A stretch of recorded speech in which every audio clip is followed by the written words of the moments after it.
আর এরই মধ্যে যে খবরে নজর রাখবো, বাঘের আতঙ্ক শেষ কয়েকদিন আমরা পুরুলিয়া বাঁকুড়ার বিভিন্ন জায়গায় দেখেছি, কিন্তু এবার হাওড়ায়ও বাঘের আতঙ্ক। জগৎবল্লভপুরের পাতিহালে বাঘের আতঙ্ক। রাতভর মশাল জ্বালিয়ে পাহারায় গ্রামবাসীরা। আমাদের সঙ্গে আমাদের প্রতিনিধি দেবাশিস রয়েছেন। দেবাশিস, আসলে কি ঘটনা ঘটেছে? হাওড়ার মতো জায়গা, সেখানে বাঘের আতঙ্ক তো খুব একটা বিষয়টাই বিশ্বাসযোগ্য নয়।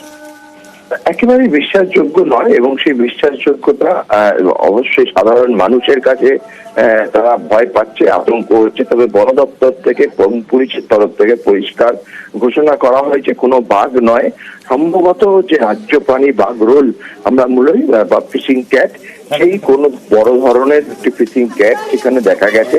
এবং এই জগৎবল্লভপুর, উলবেড়িয়া, উদয়নারায়ণপুর বিস্তীর্ণ এলাকায় কিন্তু এদের একটা বড় প্রভাব রয়েছে এই বাঘরোলের। সেটাই হয়তো কোনো মানুষ তারা দেখে ফেলে, কিন্তু কয়েকদিন ধরে রাজ্যের যে বাঘের আতঙ্ক ছড়াচ্ছে বিভিন্ন জায়গায়, সেই মানসিকতাতেই কিন্তু এই একটা প্রভাব উঠেছে। তবে যেখানে এই বাঘের আতঙ্ক, যে ছবি আমরা দেখতে পাচ্ছি, সাধারণ মানুষ রাতের বেলা মশাল নিয়ে বেরিয়ে পর্যন্ত পড়েছেন, এই বন দপ্তরের যে আশ্বাস, তাতে কি আদৌ কোনো কাজ হচ্ছে? দেখো, এই যে জগৎবল্লভপুর এলাকায় কিন্তু একাধিক সমস্যা, সেখানে হনুমানের সমস্যা রয়েছে, হনুমানের আতঙ্ক রয়েছে, হনুমানের মৃত্যু ঘটে।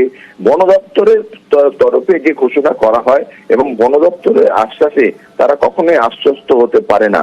ফলে বন দপ্তর যতই ঘোষণা করুক, তারা কিন্তু এই বাঘের আতঙ্কেই রয়েছে। এবং গতকাল রাত্রিবেলা যে ছবি দেখা গেছে তা কিন্তু ভয়ঙ্কর, একেবারে বলা যেতে পারে আগুন নিয়ে তারা গোটা এলাকা চষে বেরিয়েছে যাতে বাঘ না বেরোতে পারে। বন দপ্তর, পুলিশের তরফ থেকে মাইকিং করা হচ্ছে, কিন্তু সাধারণ মানুষের মধ্যে যে আশ্বাস ফেরানো, আতঙ্ক গ্রাস করছে, সেখান থেকে বার করে আনা, তা কিন্তু এখনো সম্ভব হয়নি। যে ছবি আমরা গতকাল রাত থেকে দেখছি। বেশ, ধন্যবাদ। ঘাটের সামনে দিয়ে বলছে দেখা গেছে, যার কারণে সবাই মিলে মশাল নিয়ে বেরিয়েছি। বন দপ্তর আসছিল, খাঁচা দিয়ে গেছে, খাঁচা রাখা আছে, খাঁচায় ঢোকে নে বাঘটা মানে এদিক ওদিক ঘোরাঘুরি করছে। আতঙ্ক তো অবশ্যই। বসে আছি, হঠাৎ করে দেখি আমার সামনে বাঘ। সবাই দেখেছে, পুলিশ এলো, পুলিশ এসে তদন্ত করে গেল। একটা আতঙ্ক, বাঘ দেখা গেছে।